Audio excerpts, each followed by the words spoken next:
Alors, il y a 12 ans, c'était un dimanche en été. J'ai passé la journée avec mon épouse, on jouait de la musique, on aimait bien jouer de la musique, la guitare. Et c'était une bonne journée. Mais tout à coup, j'ai eu un sentiment désagréable. C'était dans mon estomac. C'était l'anxiété. C'est ça le mot, l'anxiété. J'aimais pas ce sentiment. J'appelle ce sentiment, c'est l'effroi du dimanche soir. C'est ça que j'appelle, ok? Parce que je savais, ce sentiment voulait dire que il fallait me coucher, il fallait m'endormir, il fallait me lever, il fallait aller au boulot dans le matin, ok? J'aimais pas mon boulot. J'étais ingénieur, ok? Mais j'aimais pas mon boulot. Alors, le matin est arrivé et le réveil a sonné, ok? Je l'ai frappé pour l'éteindre. Et 10 minutes plus tard, le réveil a sonné. Je l'ai frappé pour l'éteindre. 3 fois, 4 fois, 5 fois. Et puis, la 6e fois que je me suis élevé, merci. C'était mon épouse, c'était sa voix, ok? Elle m'a demandé, qu'est-ce qu'il y a, qu'est-ce que tu as, c'est quoi, qu'est-ce qui se passe? Je savais pas, je sais pas. Donc je suis allé me doucher et je me demandais, c'est quoi le problème? Il s'agit de devenir adulte, il s'agit de juste, c'est pourquoi j'ai ce sentiment, pourquoi j'aime pas mon boulot. J'ai fait toutes les choses qu'on m'a appris à faire dans la vie, ok? Alors, il fallait changer, mais je ne savais pas comment faire. Un jour, j'ai appris quelque chose de très important. J'étais au travail et mon collègue, le téléphone de mon collègue, il a sonné. Et il est parti.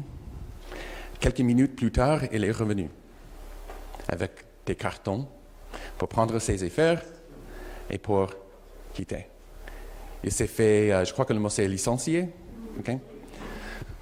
Mon collègue de l'autre côté, son téléphone a sonné, il est parti, il est revenu avec des cartons pour prendre ses affaires et il s'en est allé. Alors, j'avais un peu l'effroi que mon téléphone a aussi allait sonner.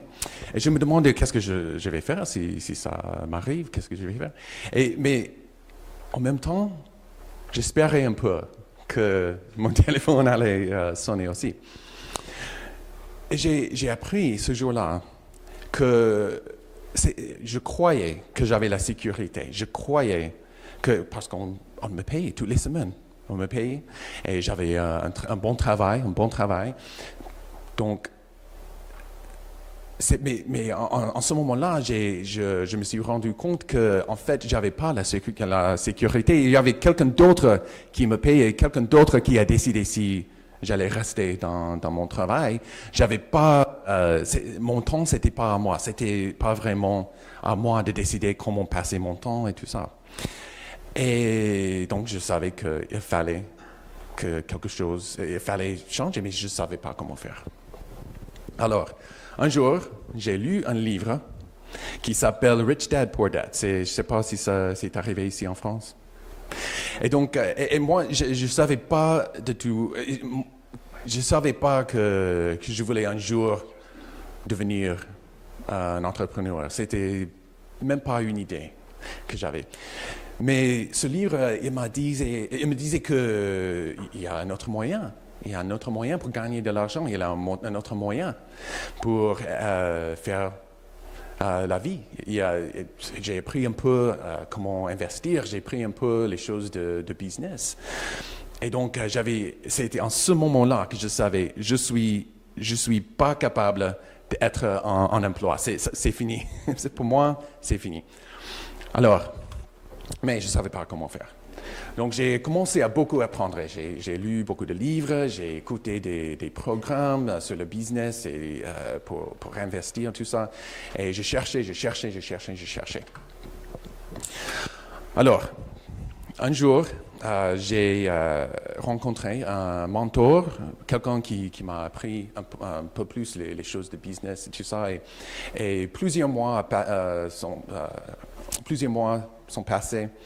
Et en fait, un jour, j'ai décidé que ça y est, je vais partir de mon boulot. Et je suis allé parler à mon manager et je lui ai dit, ça y est, je m'en vais, au revoir. Et il n'a pas compris, mais je suis parti. Et je ne savais pas comment, j'avais pas aucune idée, mais j'allais essayer un peu investir dans les biens immobiliers ou les choses comme ça pour voir si je pourrais gagner de l'argent. Mais je savais que j'allais arriver à trouver quelque chose. Je me faisais confiance que j'allais trouver quelque chose à faire. Alors, en fait, il y a 2 années plus tard, 2 ans plus tard, je suis arrivé à faire à vendre une maison et à gagner, je crois que c'était $17 000 $17 000. Et en fait, je suis venu ici à Paris avec mon épouse parce qu'on voulait avoir la vie avec plus de liberté pour habiter là où on voulait. Et on voulait toujours venir à Paris. Donc, on est venu ici à Paris. Et on a passé beaucoup de temps à Montmartre. Et en fait, on est passé à un café là, à Montmartre. Et on discutait. On avait un rêve, comment ça serait d'habiter ici à Paris, ça serait super. Et en fait, ce que je ne savais pas, c'est que si je tournais ma tête pour voir un peu dans les escaliers, juste à droite, qu'il y avait un bâtiment là.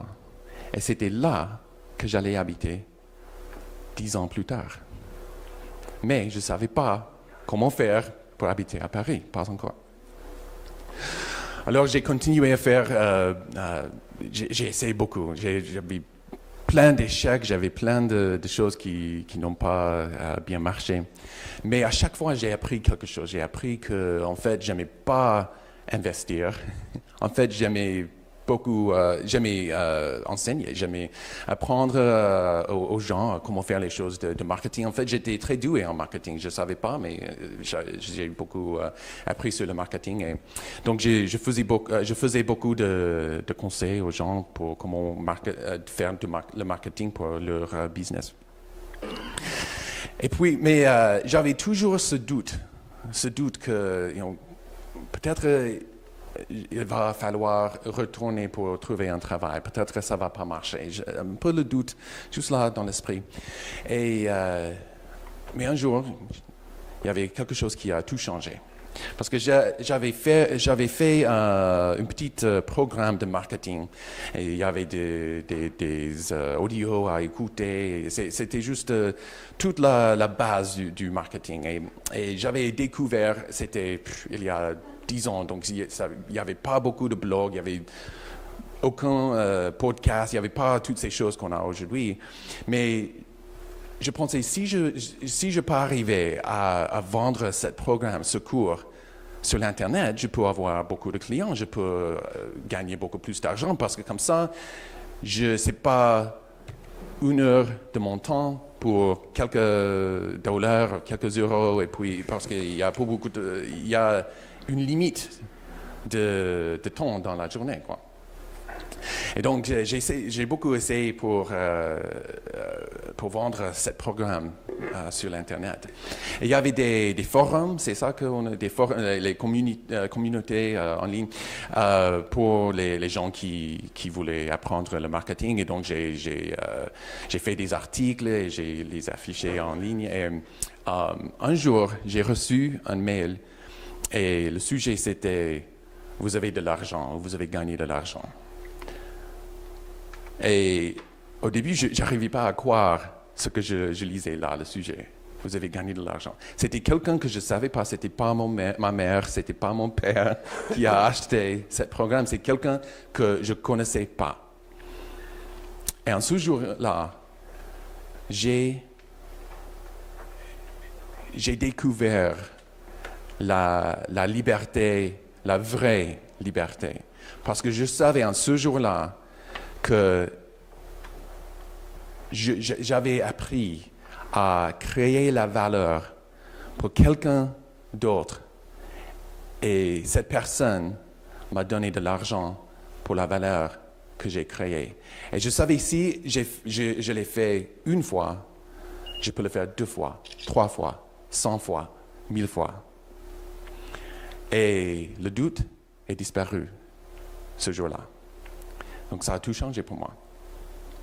Et puis après ça, j'ai découvert le podcasting et quelques années plus tard, Lingen a trouvé le podcast et tout ça. Mais ce que je veux dire là, c'est il va arriver. Il y aura des fois où il y aura le doute. Il y aura les fois où vous ne savez pas comment faire. Mais il y a une grande différence entre les gens qui arrivent à avoir le succès dans le business et les gens qui arrêtent et qui n'ont pas le succès. Moi, je ne crois pas qu'il y a vraiment les échecs. C'est on continue ou on arrête. C'est tout. Donc, il y a une grande différence entre les deux. Les gens qui arrivent à avoir le succès, ils continuent, ils ont la persévérance. C'est tout. Il y a un sport aux États-Unis qui s'appelle baseball. Vous connaissez un peu baseball? Et quand les gens font le baseball, il arrive beaucoup de fois qu'ils ratent, qu'ils n'arrivent pas à frapper. Mais à chaque fois, il faut essayer parce que parfois, et c'est out of the park, comme on dit aux États-Unis. Et parfois, on rate. En fait, c'est à peu près 20, je crois que c'est 20% ou 30% qu'on arrive à bien frapper. Mais il faut continuer c'est la persévérance qui compte dans le business. Et maintenant, je suis là, à Paris. C'était un rêve qu'on a eu quand on s'est fiancés, mon épouse et moi, il y a 14 ans. On a rêvé de venir ici en France et maintenant on est là pour habiter en France. Et je ne savais pas comment ça allait arriver, mais c'est là maintenant. Et ben, c'est parce que j'ai eu la persévérance. Et donc c'est ça que je veux vous laisser, c'est la leçon de continuer. Et de vous demandez-vous pourquoi vous voulez faire ce que... Il faut avoir une idée de la vie que vous voulez avoir. Il faut avoir une idée de la passion que vous voulez donner au monde, de la valeur que vous voulez donner au monde. Parce que c'est ça qui vous pousse, qui vous avance. Si c'est dur, si vous arrivez pas à trouver la solution. Mais si vous persévérez, vous allez arriver à avoir tout ce que vous voulez dans la vie. Mais il faut vraiment vous souvenir de votre but et de la passion que vous avez et la valeur que vous voulez créer. Et comme ça, vous pouvez continuer, même quand c'est dur. Alors, persévérez. D'accord? Très bien. Merci.